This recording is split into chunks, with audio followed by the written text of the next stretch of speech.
Hey, Curious Cubs, welcome back. Tell me something. If you want to build a big, strong Lego house, what do you need? Yes, lots of Lego blocks. Well, our body also needs building blocks, and those blocks are called proteins. Today, we're going to explore the amazing story of proteins, the bodybuilders of our body. Ready? Let's dive in. A long time ago, way back in 1838, a Dutch chemist named Gerardus Mulder studied something very special in food and in our body. He found a substance that was so important, it got the name protein from the Greek word proteos, which means of prime importance. Later, scientists discovered that proteins are made of tiny parts called amino acids. Think of amino acids like small beads, and when you join them together, you get a long necklace. That's a protein. Imagine your body as a huge factory. In this factory, proteins are the workers and machines that build and repair everything.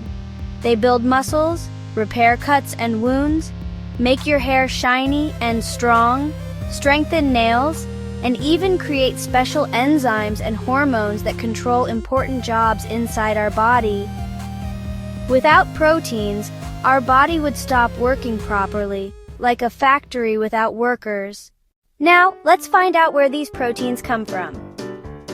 Vegetarian sources: pulses and legumes, dal, rajma, chana, lobia, soybeans, tofu, and soy milk.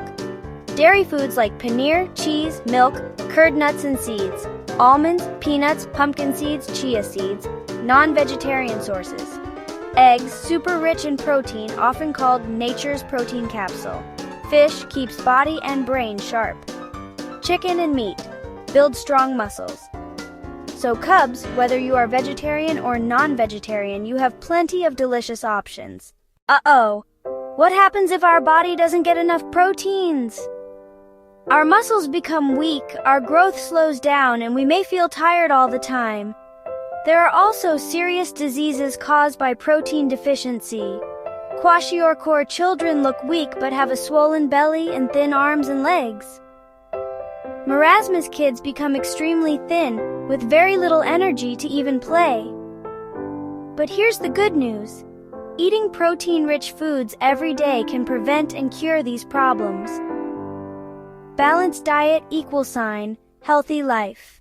Now let's pump up the protein power with some fun facts.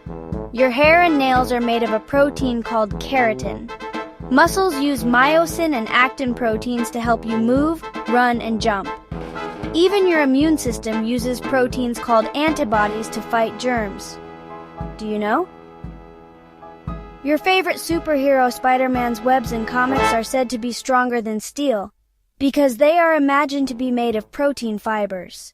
Okay, Cubs, here's a fun game for you. Next time you eat your meal, try to spot the protein-rich food on your plate. Is it dal, paneer, egg, or maybe fish? Comment below and tell us what protein food you had today. Now it's quiz time. Let's see how many of you are paying attention. What does the word protein mean in Greek? Name 2 vegetarian and 2 non-vegetarian protein foods. Which disease causes a swollen belly due to protein deficiency? Write your answers in the comments and I'll give a shout out to the fastest Cubs in the next video. So remember, Cubs, proteins are the bodybuilders that make you grow tall, strong, and full of energy. Next time you drink milk, eat nuts, or enjoy dal, imagine you are feeding your muscles bricks to build a stronger you. Stay curious, stay healthy, and keep shining with Curious Cub. See you in our next episode of the food series. Bye-bye!